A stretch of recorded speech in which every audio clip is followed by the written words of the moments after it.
Hello everyone, and welcome to our series of instructional videos on the Mentor family of instruments. I'm Dan Groninger for GE Inspection Technologies, and in this installment we are going to take a look at using Create to build an app for Mentor EM. We'll start by assuming that you've already downloaded and installed Create. The instructions for that are available on the GE box where this video is located, or you can contact your tech support representatives for assistance with that. We're going to start by opening Create. We're going to click New. We're going to leave the instrument selected as Mentor EM. And we're going to give it a name. We'll just call it Example, Author, Company, and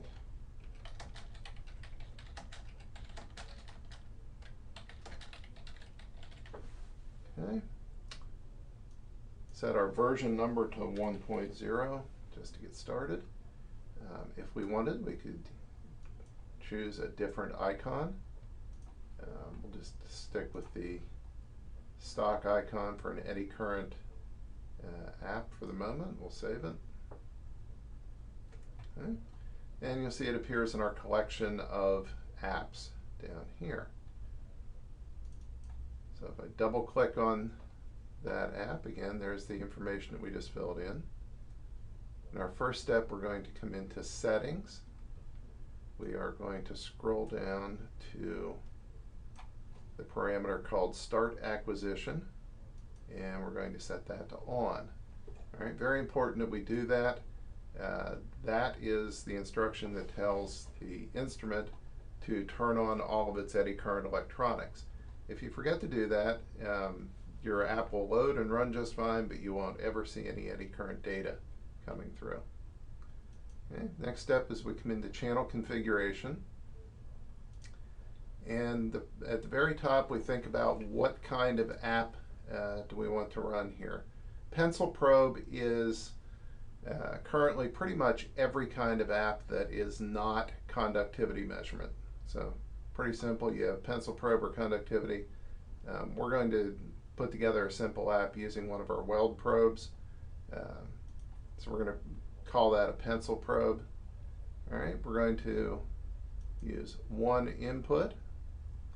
We're going to use just one frequency on that one input, and we're going to do this on one time slot.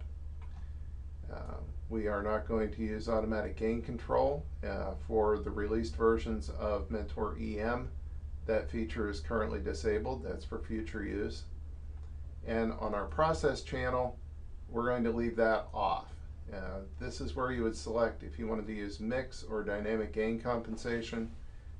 Those special features would be selected here, and those would appear as a third channel or an extra channel, a process channel, as we go through our setup. Now, we've selected one input, one frequency, one time slot, so we have one entry in our cycle table. If I were to want to use both inputs, say I wanted to run two probes in this app, I simply select two, and now I have input 1, input 2, one frequency, one time slot for each one. We're going to stick with one. If I wanted to do simultaneous injection, that's a special technique where we run two frequencies simultaneously through the probe. Something you might want to do if you were going to do a multi-frequency inspection or say a multi-frequency mix. You might want to run your two acquisition frequencies on the same time slice. That means we can effectively inspect faster. We can go faster with the probe over the part. Another way to do two frequency mix is to stick with one frequency but two time slices. That will also run two raw frequencies through the probe, but it will split them up, and rather than running a complex waveform containing both frequencies through the probe simultaneously, we'll operate in multiplexed fashion where we run one frequency first, then we run the other frequency, and we share time between the two time slices. The advantage to that is we can deliver more energy to the probe on each individual frequency. However, it slows us down a little bit in movement of the probe, in that we have to take a little bit of time to run one frequency, then a little bit of time to run the other. So by doing that, we can deliver more energy, since each frequency gets exclusive use of the probe for its time slice. However, the time is split up 50-50 then between the two frequencies. So again, we can do simultaneous injection with two frequencies on the same time slice. You can go up to 4 frequencies, your choice. Now, the next important thing to select as we come in is the bridge mode. And bridge mode is used to configure the front end of the instrument. So I'll share with you here a drawing of the front end of an eddy current instrument. The light blue here indicates the probe. The black lines in these resistors are all part of the Wheatstone bridge that forms the heart of any eddy current instrument. All right, the corners of our bridge here are bridge positive, bridge negative, top, and bottom. Bottom is ground. Top is connected to our generator, the signal generator that generates the sine wave that we pass through the probe. Now, probes can come as absolute probes with a single coil. Those would be connected to the bottom and to the negative side. A differential probe, the center of the probe is connected to the bottom. One side of the probe coils is connected to bridge negative, the other side to bridge positive. In a reflection probe, there's a third coil, typically, and the third coil is connected to the bottom and directly to the top. That has the advantage of being able to pump the full current available from the generator through that transmit coil. So in a reflection probe, the transmit coil connects top and bottom, and the pickup coils connect right and left, or possibly just to the right side. So this can all be fairly esoteric. The important thing to remember in selecting bridge mode is to try to match the type of probe that you have. If you have an absolute probe, one coil, you choose absolute. For a reflection probe, you must choose reflection. If you have a differential coil, differential probe, and you would like to drive just one of the two coils of the differential probe as an absolute probe, you choose bridge absolute mode. And what that does is cuts off this left side, so one coil is not being driven or listened to. The other coil of the differential probe is being driven as it effectively acts as an absolute probe. This has an important advantage. We use this setup in dynamic gain compensation for one of the frequencies. You can, if you have multiple time slices, you can select a different bridge mode on each time slice. So in our weld application, we run 2 time slices to make 2 frequencies. We use a lower frequency in bridge absolute mode to measure coating thickness or liftoff, because an absolute probe is very sensitive to liftoff. The weld probes are very insensitive to liftoff in differential mode, but are very nice to use for flaw detection. So we'll run 1 time slice through it in bridge 50, gives a nice match to the impedance of the coil. On the second time slice, we run bridge absolute. So driving just 1 coil of the 2 to form an absolute probe out of a differential. Okay? So again, for our application here, we're just going to run 1 input, 1 frequency, and 1 time slot. Okay? Once you've chosen your bridge mode, you can give your channel a name. Each one of the frequency, time slot, and input combinations gives you an evaluation channel. So each one of those channels can have its own set of gates, its own gain, phase, all of the setups that you would use to evaluate your eddy current signal. You have a complete independent channel for each one of the frequency, time slice, and input combinations. Because the instrument has 2 inputs, you can drive up to 4 frequencies simultaneously, and you can have up to 5 time slices per input.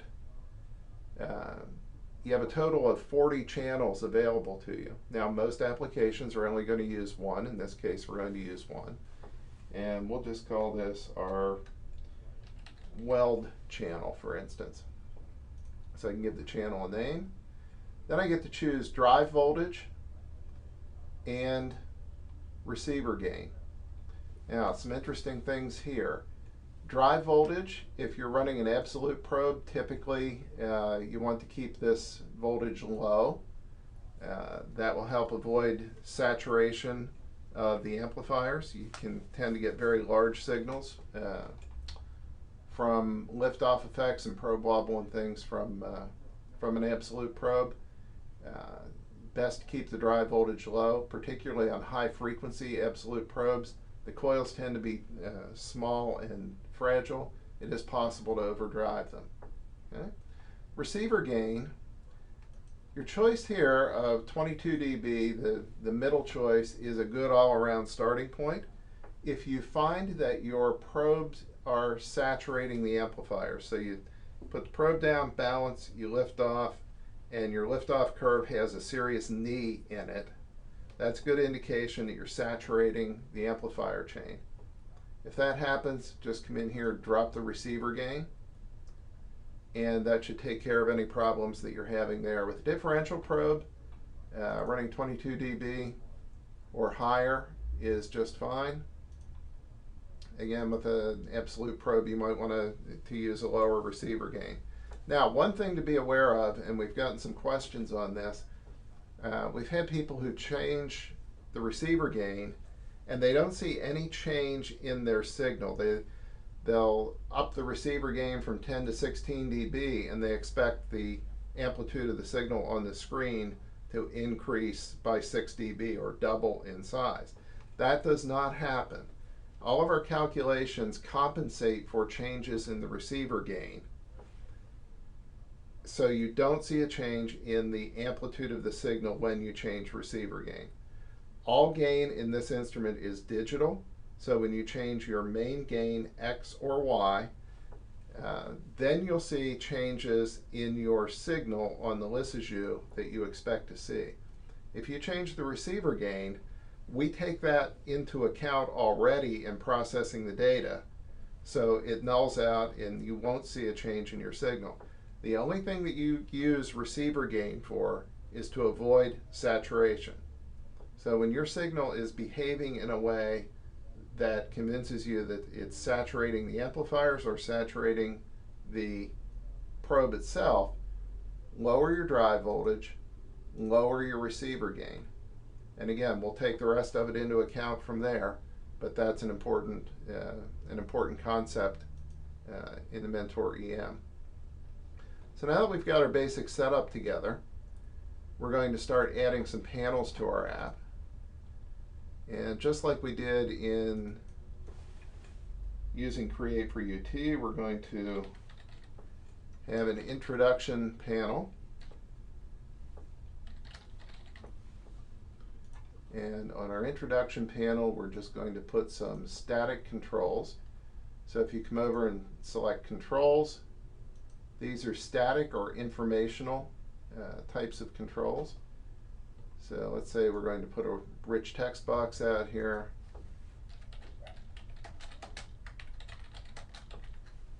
All right, so we've dragged a text box out. We can position that where we want to. We can move it around. I can select the text in here. I got a text format. Box pops up. Oops, I didn't get the entire thing selected.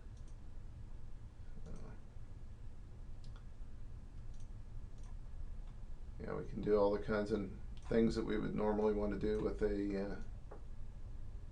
a rich text box. Maybe we want to add a picture as well. Drag an image box out.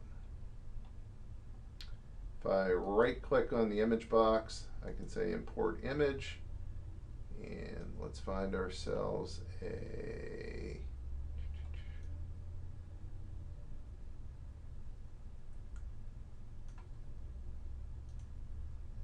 ourselves some pictures. And maybe we put a picture of a probe holder or probe guide on. Okay, so basic informational content. Then let's add ourselves another panel. And we'll make this panel an inspection. We'll call it inspection. So we're going to start adding some actual data views and controls. All right. If we come over to our controls and click views, we have 3 views to choose from. Conductivity is a very specialized view that you would only use in a conductivity app, but your general purpose views for eddy current inspection are Lisses views and strip charts, or time-based views. So for the data views, you can give these a name. We'll call this sample 1.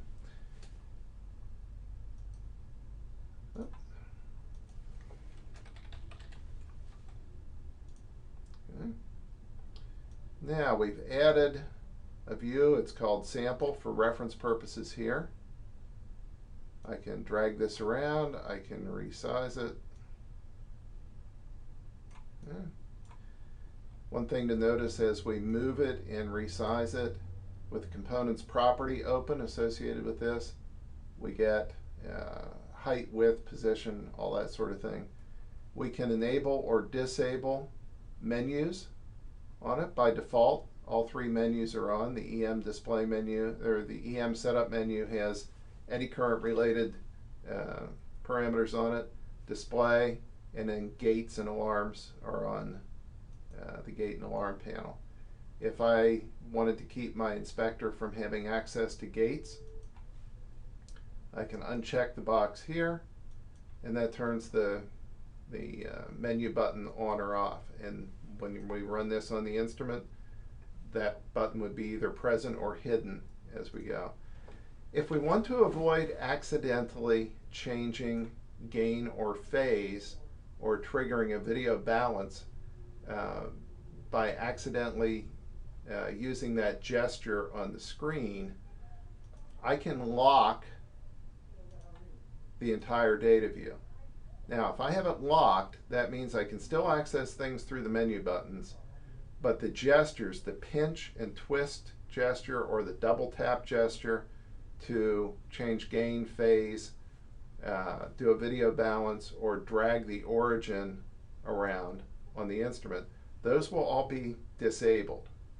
So if I lock the data view, that keeps me from using my gestures.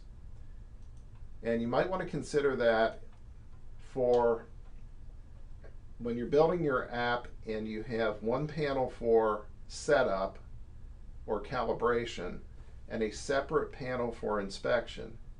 You may want to consider enabling or keeping unlocked your data views on the setup and calibration panel where you're wanting to use gestures as part of your setup.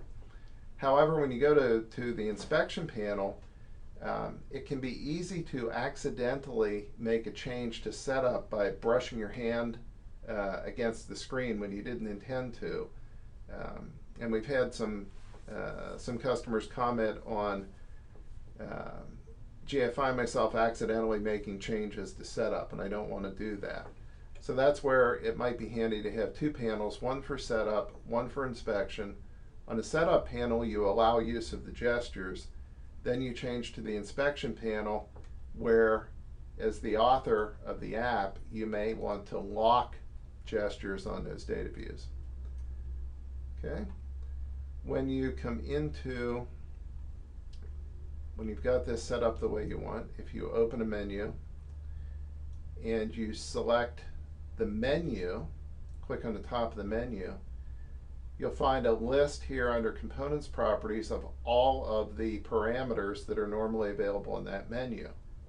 If you like, you can uncheck these, and that has the effect of removing those from the menu once you put the app on the instrument. So you can easily add or remove items from the menu. You can also come to your list of controls and go to the control parameters, And if you like, you can drag a parameter out, drop it on the menu, and it will now add that parameter to the bottom of the menu. I can select that individual parameter, and I can remove it again from the menu if I like. So I can remove the stock items. I can hide them just by unclicking them in this list. So again, I've selected the entire menu, and now I can remove or hide them. I can also select an individual parameter and lock that parameter. And when I lock it, now it will appear on the menu on the instrument, but it will appear with a little lock symbol on it, and the operator will not be able to make changes to that control. So you can leave it there for informational purposes, but you can effectively disable it in terms of the operator being able to make changes. So lots of flexibility here. You can hide it, you can show it, but lock it so that it's present and not available for change. You can hide entire menus or make them visible. You can enable or disable gestures on the various data views. And again, your two primary data views in the eddy current world are the lissajou and the strip chart. So the lissajou here is X and Y on the impedance plane. So you have inductance and resistance on the two axes. On the strip chart view, you have time on one axis, and you have amplitude on the other axis, and you choose whether you want to view the Y or the X axis from the lissajou. Another interesting thing about strip charts is sometimes it's convenient to display them horizontally, as shown here.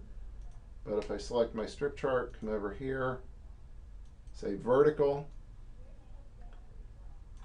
I can have the strip chart display vertically instead of horizontally.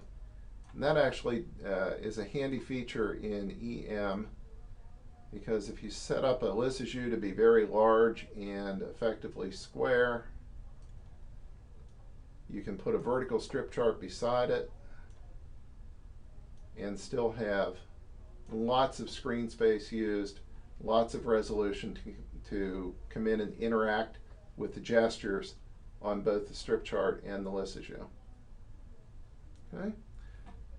After we've gotten our two panels the way we want them,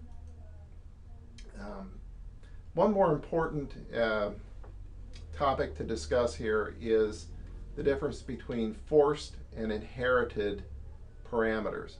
So if we go back to our initial setup, we configured the instrument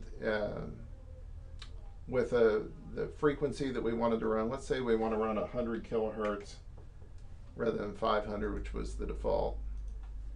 So I've made a change, and you notice now that parameter appears in blue rather than black. If I right-click on that parameter, it tells me that parameter is now forced. That means because this is in the initial settings for the app, when the app loads, the frequency parameter will now be forced to 100 kilohertz. All right, by default in the instrument, the frequency is 500 kilohertz, but I want it to be 100. Oops. Now this 500, notice it's inherited, so I'm inheriting the default value. If I want this to be 100 kilohertz, I've changed that value. It now becomes forced. Okay? If I go to my panel where I have the frequency control on this menu, you notice it's showing as not forced or inherited. Okay? If I were to make it forced here, every time I come to this panel, the frequency will go to 100 kilohertz. All right. If I have it forced in the initial setup, when the app loads, it'll go to 100 kilohertz. When I come to my inspection panel, if I were to change that now to on the instrument to something else, say 200 kilohertz, go back to panel 1 and come back to panel 2 again, had I forced it here on this panel and this menu, every time I come back to this panel, it's going to force it back to 100 kilohertz. By leaving it as inherited or not forced here and setting that in my initial settings, it's only going to go to 100 kilohertz when the app loads. If I change it to 200, go off the panel, come back to the panel, it'll stay at 200. So inherited means it retains the value that it held on a previous panel. Forced means every time I come to that panel, it will force that value back to whatever it was I set it to here in Create. So if that box is checked for forced, every time I come to the panel, the value is going to be reset to whatever it shows here in Create. If it's not forced, it will retain the last value that it was given. A very important concept, a little bit esoteric for many, but very important concept. Okay. The last thing that we need to do in creating our app is to build it. When I come to the build panel, I have a couple more choices to make. One is, how do I want the app to behave when it starts up? I have a choice of having the app start from the beginning, meaning it starts with the first panel with the initial conditions every time. I can tell it to start from one particular panel. So you notice I have the drop-down list of the 2 panels I created. I can ask it to start from somewhere other than the beginning if I wanted. Or I can offer the choice of resume from the last panel opened. If more than one of these options is checked here, every time the operator loads the app on the instrument or runs the app on the instrument, a message box will pop up with a choice of, do you want to start from the beginning or do you want to resume? If I only enable one, it will skip that box and just go with that option. So if I leave it set like this, every time I touch the icon on the desktop on the instrument, it's going to start from the beginning. Most of the time you'll want to offer the option to resume from wherever you left off the last time you closed. So in that case, you check both boxes. If more than one is checked, you'll get the option at startup. That's just a matter of saying build and picking a place to store the app. And that's all there is to it. We've completed an app for eddy current, the eddy current instrument, Mentor EM. So again, I'm Dan Groninger for GE Inspection Technologies. Thank you for joining me today, and I hope you're successful with your creation of apps for the Mentor EM.